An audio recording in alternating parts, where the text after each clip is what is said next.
Olá, sexta-feira, 12 de setembro de 2025, o Câmara Repórter Primeira Edição está no ar trazendo as notícias do Legislativo para você.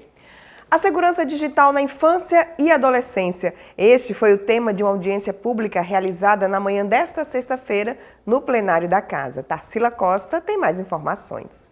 A audiência pública foi proposta pelo vereador Daniel Santiago.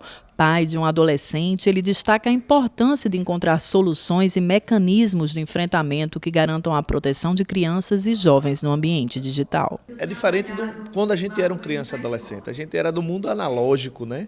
E hoje eles já nascem na era digital. E é nascendo nessa era digital que ela tem a facilidade do acesso à internet, a facilidade do acesso a um celular, aos jogos eletrônicos. E trazendo toda essa evolução digital, traz também os problemas, né? E na maioria das vezes, no corre-corre do dia a dia, os pais terceirizam a educação para as escolas, onde deveriam fiscalizar seus filhos em casa, ser amigo dos seus filhos, olhar o que seu filho está fazendo no celular, os aplicativos que ele está tendo acesso. E essa audiência tem esse intuito de colocar uma lupa nesse problema, porque a gente sofre muito dos adolescentes com do cyberbullying, do abuso sexual na internet, né, o estupro virtual que agora já está acontecendo, né, e tudo isso está dentro de uma educação digital que essas crianças não tiveram. Presente na audiência, o deputado estadual Ubaldo Fernandes destacou a importância do tema, que tem tido especial atenção tanto da Câmara Municipal de Natal quanto da Assembleia Legislativa. Ele também reforçou a necessidade da educação digital e de um conjunto de leis e normas que regulamentem o uso da internet. O mais importante é que duas casas legislativas abraçaram essa causa. A Assembleia Legislativa do Rio Grande do Norte e a Câmara Municipal de Natal, inclusive através do mandato de Daniel Santiago, para propor políticas públicas que venha, acima de tudo, priorizar na sociedade a educação digital, principalmente nas escolas, que é a base de tudo. Sobre os riscos do ambiente digital, o promotor de justiça, André Mauro Azevedo, reforça que o anonimato da internet facilita o contato de predadores com crianças e adolescentes. Ele destaca que a educação digital é responsabilidade dos pais e da escola. É preciso a gente enfrentar o problema, de saber que o problema existe e pode estar em todas as casas. Não tem como se proteger 100% disso. Então, essa é a primeira coisa. Então, o controle dos pais. Então, o controle parental é muito importante. Um diálogo aberto entre os pais e seus filhos, né? No aspecto da educação digital, aí é uma responsabilidade que não é só dos pais. É uma responsabilidade compartilhada também com as escolas, com a sociedade. Então, as crianças, os jovens, têm que saber como se proteger, como identificar esses predadores, como se proteger e a quem recorrer. Durante a audiência, a secretária adjunta de Educação, Naire Capistrano, destacou algumas ações que já vêm sendo realizadas pela gestão municipal voltadas para a educação no ambiente digital. Nós já fizemos aquisições em relação a plataformas digitais para aprendizagem, contemplando também a avaliação. Temos o uso dos Chromebooks, de tablets para os estudantes, então os estudantes das escolas têm tablet. Nós temos adesão a programas federais de educação conectada, que garante a internet na escola e equipamentos para manutenção dessa internet, né, para que esse ambiente seja efetivamente conectado. E agora o grande desafio que se lança, que é a BNCC, que é a Base Nacional Comum Curricular da Computação, que precisa estar implementado de forma efetiva, né, até o próximo ano. Tabata Diniz, presidente da Federação de Esportes Eletrônicos, também destacou a importância da audiência em um cenário onde crianças e jovens estão em contato constante com o mundo digital. Ela destaca que o ambiente de jogos pode ser essencial para iniciativas que fortaleçam a educação digital. Realmente essa audiência é de suma importância, né? Um momento muito atual, inclusive, que realmente hoje nossas crianças, adolescentes e jovens são conectados, né? Estão conectados, é uma realidade deles. Então a gente gente debater, né, todo esse ambiente é muito importante e nosso papel é justamente mostrar que os jogos eletrônicos e esportes eletrônicos, eles são uma ferramenta poderosa para a gente trabalhar isso, porque por ser uma ferramenta que eles tanto amam e tanto se interessam, a gente tem trabalhado muito inserir através dos jogos para eles de forma lúdica, de forma leve, justamente os conceitos de cidadania digital, de educação, de inclusão, respeito, trabalho em equipe, né? E a gente já percebe que essa atuação e essa abordagem com os jogos, eles vêm trazendo muito resultado. Presidente da Frente Parlamentar em Defesa da Criança e do Adolescente, o vereador Pedro Henrique também destacou a importância do debate sobre segurança digital, tema da audiência desta sexta-feira. Essa casa, inclusive, esse ano já aprovou legislação importante sobre essa temática, em que as escolas municipais têm que criar bloqueadores de alguns sites nas suas redes de computação. Isso é muito importante, é um avanço significativo, mas ainda precisa muito. E é importante destacar que o poder público tem um papel importante, mas limitado, que é importante que a família, você, pai, mãe responsável, possa também acompanhar o que o seu filho ou filha está fazendo na internet, nas redes sociais. Na tarde desta quinta-feira, houve reunião da Frente Parlamentar em defesa dos servidores de Natal. O foco do debate, que reuniu representantes sindicais, foi a proposta da reforma administrativa que está em discussão no Congresso Nacional. A Câmara Municipal de Natal foi palco de uma audiência pública que reuniu sindicatos e representantes de centrais sindicais para discutir os impactos da reforma administrativa no serviço público.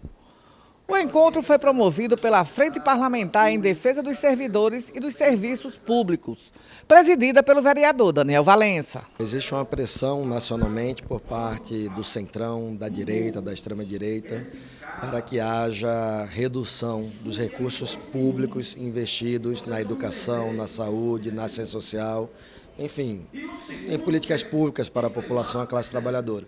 E aí se apresentam várias alternativas. As nossas propostas do governo Lula, do Partido dos Trabalhadores e nossa, é que bancos, bilionários, bets, o andar de cima, pague a conta.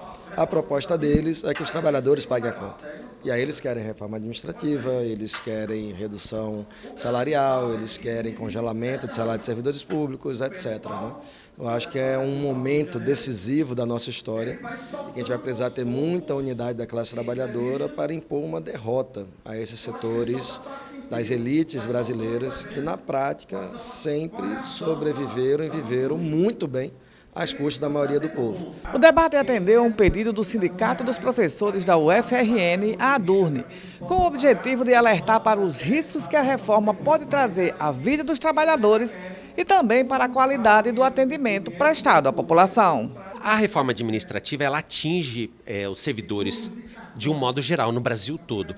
Então a Câmara dos Vereadores é esse espaço privilegiado para o debate, porque atinge os 5.570 municípios, ou seja, todos os servidores municipais que são concursados, que são CLT, que têm ainda esse vínculo respeitando a nossa Constituição Federal. Mas também precisa de desdobramentos nos estados e na União. Mas é importante a gente fazer essa integração, até porque a população precisa entender que quando o servidor perde direitos, a população também perde. Essas precariedades acabam rebatendo na qualidade ofertada, na qualidade dos serviços ofertados à população. E aí no campo da saúde, da segurança, da seguridade social e também, principalmente, no campo da saúde e da educação, onde a gente tem o maior contingente de trabalhadores. Apesar de não haver proposta formalizada, já existe uma comissão formada pelo presidente da Câmara Federal, deputado Hugo Mota, para discutir o tema. E, segundo os sindicalistas, ele já se posicionou a favor da reforma. É uma reforma secreta. É uma reforma secreta que a população não sabe, a maioria dos parlamentares não sabem.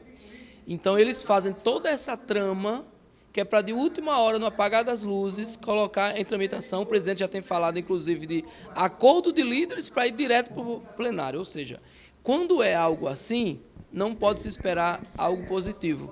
E o que é positivo para nós? Positivo para nós é o fortalecimento do Estado, é o fortalecimento do serviço público, é concurso público e não carreirões, indicações políticas. As propostas que vêm, elas são emanadas da PEC 32 de 2020, que recebeu emendas e passou por comissões no Congresso Nacional e está em debate. Um debate que não incorpora a sociedade civil, não incorpora os sindicatos, não incorpora os servidores e está trazendo propostas terríveis, como, por exemplo, criar uma tabela salarial única para esse universo de servidores e a diversidade que tem. A questão da quebra da estabilidade, a estabilidade nos termos apresentados, elas são danosas para o serviço público e para o servidor em particular. E procura trazer uma retórica para ganhar a sociedade, que é, por exemplo, a taxação às grandes fortunas. Quem não quer que as fortunas, os super ricos, sejam taxados? Todos vão querer. Quem não quer também um bom funcionamento do serviço público? Só que nessa discussão está embutido alguns elementos importantes, como é o caso, por exemplo, da redução do Estado, da obrigação do Estado com educação, com saúde, com transporte, com moradia, os serviços essenciais que está na Constituição. Então, é uma reforma que vai representar um grande retrocesso, retirar direitos. Durante o debate, participantes alertaram para os riscos que a proposta representa. A preocupação central é que a reforma fragilize áreas essenciais como saúde, educação e segurança. A população será prejudicada. Evidentemente que os servidores também, porque vai acabar com o plano de carreira, com estabilidade, com concurso público. Vai substituir isso, são as empresas terceirizadas, né? Porque a gente sabe que os salários na empresa terceirizada são menores, a jornada de trabalho é maior e também não há estabilidade, não há segurança para o trabalhador dizer, estou trabalhando e amanhã eu vou conseguir sustentar minha família. Então, mas a população é que vai ser prejudicada, por quê? Porque hoje você tem o SUS. O SUS é público, embora já tenha gente, trabalhadores privados, mas você tem a garantia que aquele posto de saúde ele existe, ele está ali e tem profissionais, alguns já terceirizados, mas outros concursados. Então, o concurso e o serviço público, com um quadro efetivo, permite que aqueles trabalhadores estejam sempre ali e a população tem certeza de encontrar o servidor e o serviço. Com a reforma administrativa, isso deixa de existir essa segurança. Na nossa concepção, quanto CUT, RN, quanto quem constrói a luta dos trabalhadores, primeiro de cara a gente vê uma semelhança muito forte da reforma administrativa conforme está sendo proposta com a reforma trabalhista que nós já tivemos no Brasil, onde se vendia e colocava um discurso para a sociedade que era para melhorar a eficiência, para que o país voltasse a ser um país com geração de emprego, e o que nós vimos não foi nada disso. O que nós vimos foi, a partir da reforma trabalhista, a precarização, a desregulação, tirando diretamente o direito dos trabalhadores e proteção dos trabalhadores. Então, tem uma semelhança muito forte. E o Supremo Tribunal Federal condenou o ex-presidente Jair Bolsonaro e aliados a mais de 20 anos de prisão por crimes contra o Estado Democrático de Direito. A decisão ainda cabe recurso, mas já repercute nas ruas. A primeira turma do Supremo Tribunal Federal finalizou o julgamento da trama golpista. Por 4-1, os ministros condenaram o ex-presidente Jair Bolsonaro e 7 aliados pelos crimes de organização criminosa armada, tentativa de abolição violenta do Estado de Direito, golpe de Estado, dano qualificado pela violência e deterioração de patrimônio tombado. Confira as penas definidas para os condenados. O ex-presidente da República, Jair Messias Bolsonaro, foi condenado a 27 anos e 3 meses. Walter Braga Neto, ex-ministro de Bolsonaro e candidato a vice-presidente em 2022, foi condenado a 26 anos. Almir Garnier, ex-comandante da Marinha, 24 anos. Anderson Torres, ex-ministro da Justiça e ex-secretário de Segurança do Distrito Federal, 24 anos. Augusto Heleno, ex-ministro do Gabinete de Segurança Institucional, 21 anos.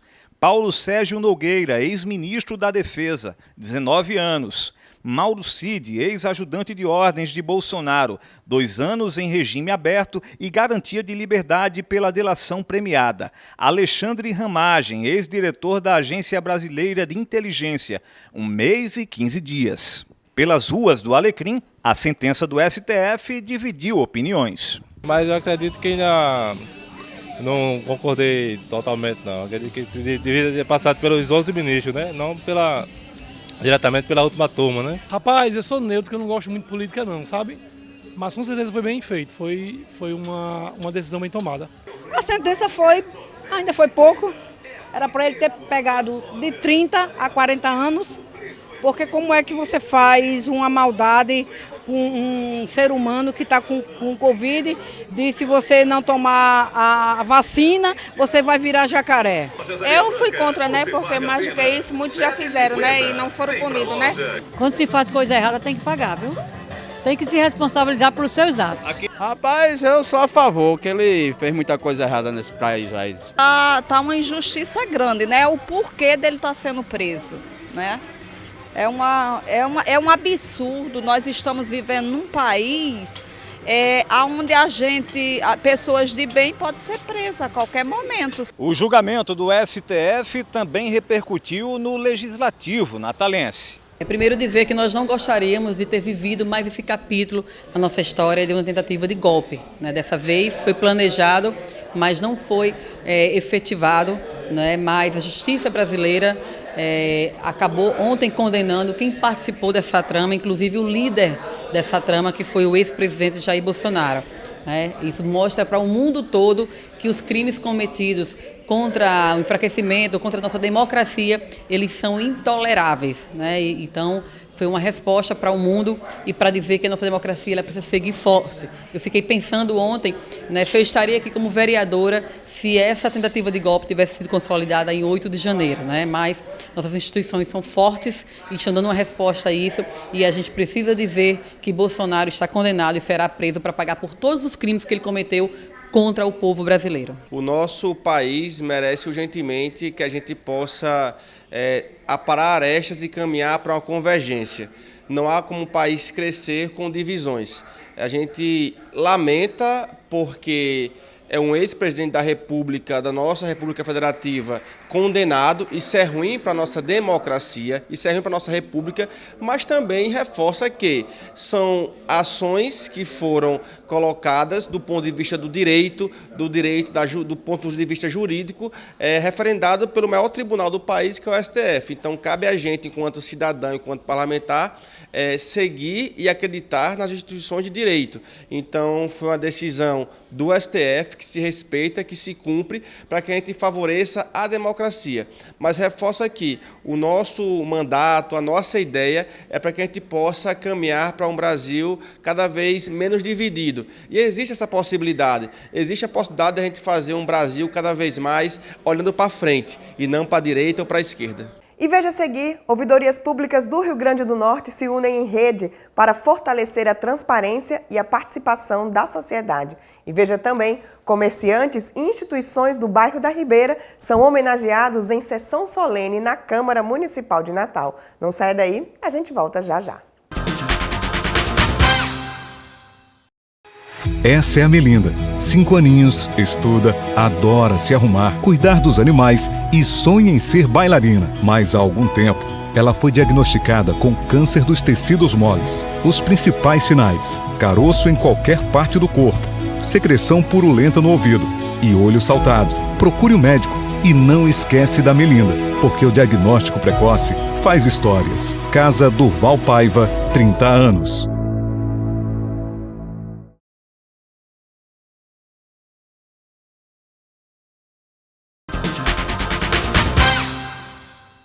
De volta com o Câmara Repórter, primeira edição.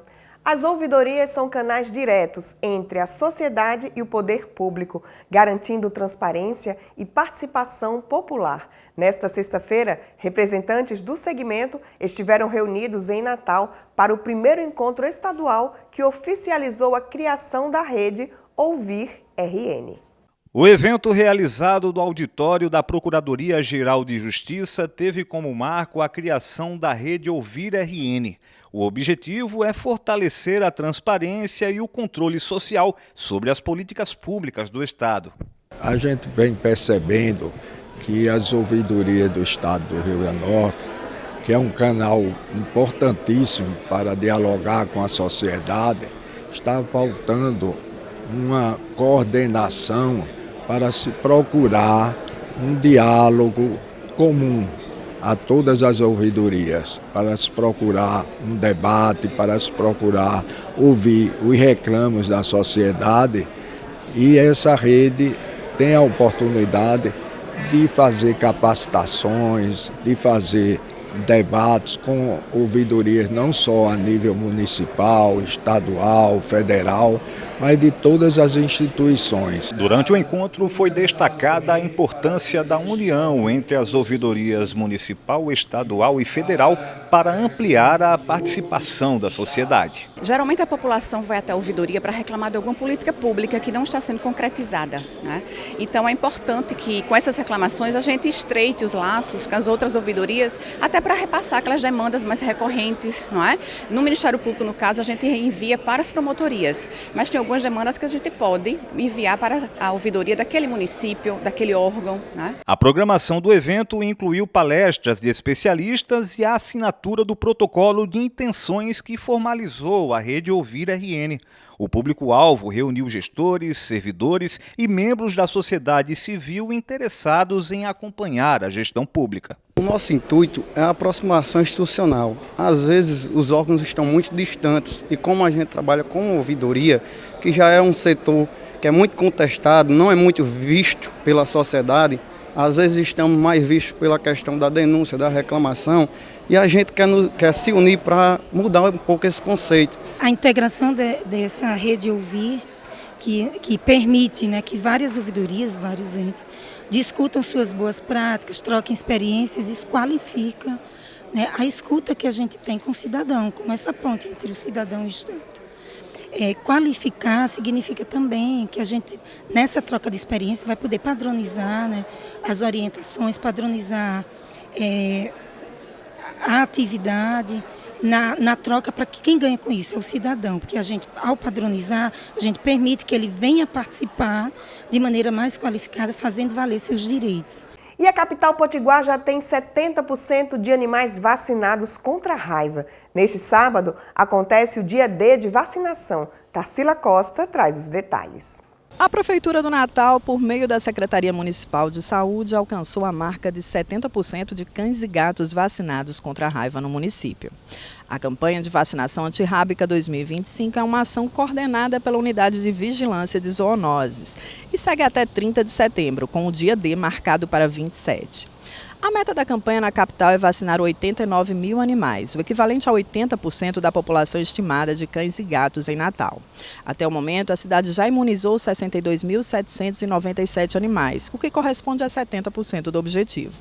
A raiva é transmitida principalmente pela saliva de animais infectados, geralmente por mordidas, mas também por arranhões ou contato com feridas abertas.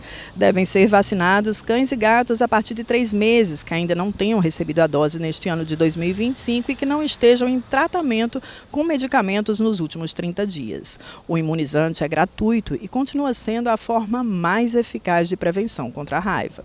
Os locais de vacinação neste sábado, 13 de outubro, são postos fixos na Zona Norte 1, o Hugo Rações, na Avenida da Chegança, 3060, no bairro Lagoa Azul, das 8 às 12 horas.